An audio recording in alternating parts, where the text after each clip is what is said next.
I appreciate all the witnesses being here today and understand the difficulties that you face as a business. And so I kind of want to start with Mr. Mangreef. With the onset of the pandemic in March 2020, we saw the global demand for oil drop and the price plummet.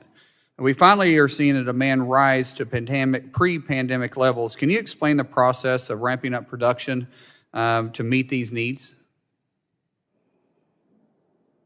Yes, thanks very much for that question, Congressman. The process of ramping up production is you need to go out and secure services. You need to make sure you have manpower.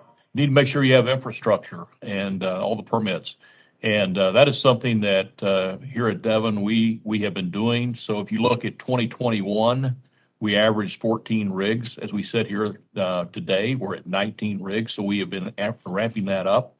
Additional ramping takes a lot of considerations, and quite honestly, it's very challenging. You've heard some testimony today about the shortage of manpower. We have a tight labor market.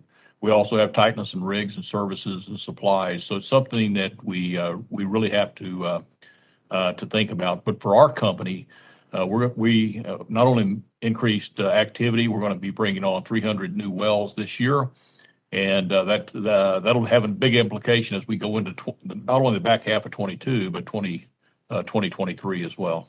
Thank you. Following from day one, President Biden has been very vocal about being anti-gas and anti-oil. What kind of signals does that send to the industry when you're trying to plan your future for your company?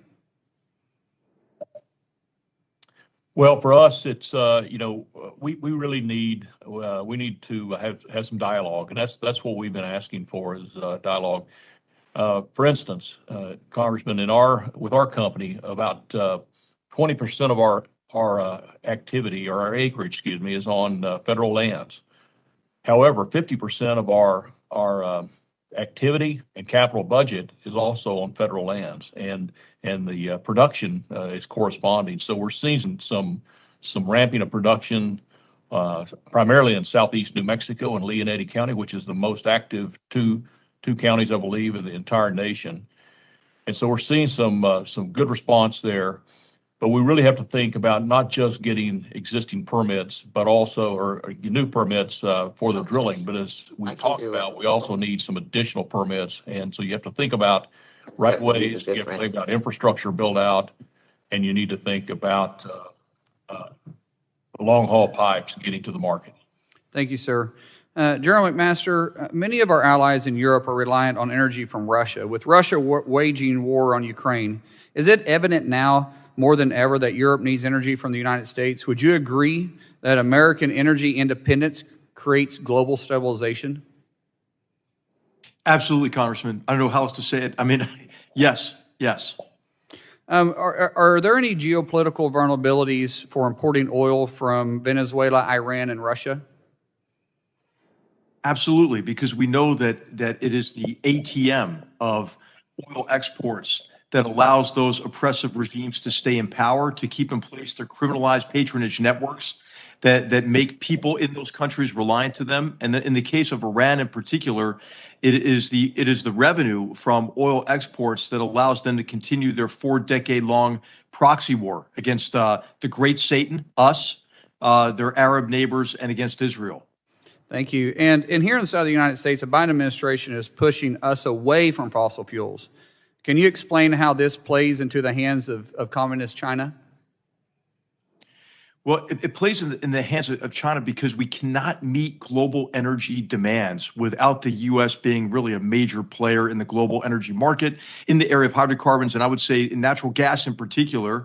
But then also trying to jump ahead to renewables before renewables are economically viable in terms of developing economies puts China in a position of control where China can restrict access to renewable sources of energy and gain coercive power over us that is reminiscent of U.S. dependency on Middle Eastern oil in the 1970s. Which brings me back to my point that I like to bring up all the time, and something I said earlier, that American energy independence brings global stabilization. Sitting on HIPSI, I have a opportunity to visit with a lot of our allies around the world, and they will tell you the same thing. They would rather buy oil from a friendly country like ours than to be dependent on buying oil from a country they know would rather take them down than see them succeed. So once again, global stabilization happens when we have energy independence from America. With that, I'll yield back.